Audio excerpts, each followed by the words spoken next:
תקשיבי, את לא מבינה. אני שולחת עשרות קורות חיים ביום, ואף אחד לא חוזר אליי. כולם מסננים אותי. איזה קשה. היום, 75% מקורות החיים נפסלים על ידי מערכות ATS, עוד לפני שעין אנושית בכלל רואה אותם. יש לי עצה של 3 שלבים שהופכים את הקורות חיים שלך לבלתי ניתנים לסינון. בואי אני אראה לך. שלב ראשון, מוסיפה את הקורות חיים שלי, ומוסיפה פרומפט שמכריח את ה-AI לחשוב כמו רכז גיור בכיר, ולתת לי ציון התאמה מדויק, 5 מילות מפתח שחסרות לי בקורות חיים, בשביל המשרה, ו3 דגלים אדומים שיגרמו למנהל הגיוס לסנן אותי ב10 שניות הראשונות. שכחתי להוסיף את התיאור משרה, אז אני מוסיפה את זה עכשיו, וקיבלתי ציון 52 עם 5 מילות שחסרות לי, בשביל שהמערכת ATS לא תסנן אותי, ו3 דגלים אדומים שכדאי לתקן בקורות חיים שלי. בשלב השני, אני אומרת לו לשכתב את הניסיון שלי לפי נוסחת XYZ שענקיות כמו גוגל משתמשות בה. כל שורה הופכת להישג עם מספרים ומדדים קשיחים שמנהלים לא יכולים להתעלם מהם. והקלוד מתחיל לכתוב לי מחדש את הקורות חיים שלי. בשלב 3 נריץ פרומפט בדיקה כפול, שבוחן את קורות החיים משתי כיוונים. גם מול התוכנות שמסננות מועמדים אוטומטית,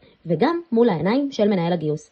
ה-AI מתקן את הכל, ומוציא לנו קובץ מושלם, שפשוט אי אפשר לסרב לו. אני מנסה היום ומעדכנת אותך. אם אני מוצאת עבודה, ערוכה עליי. איך משיגים את הפרומפטים? שמים עוקב, כותבים למטה מדריך קורות חיים, וזה אצלכם.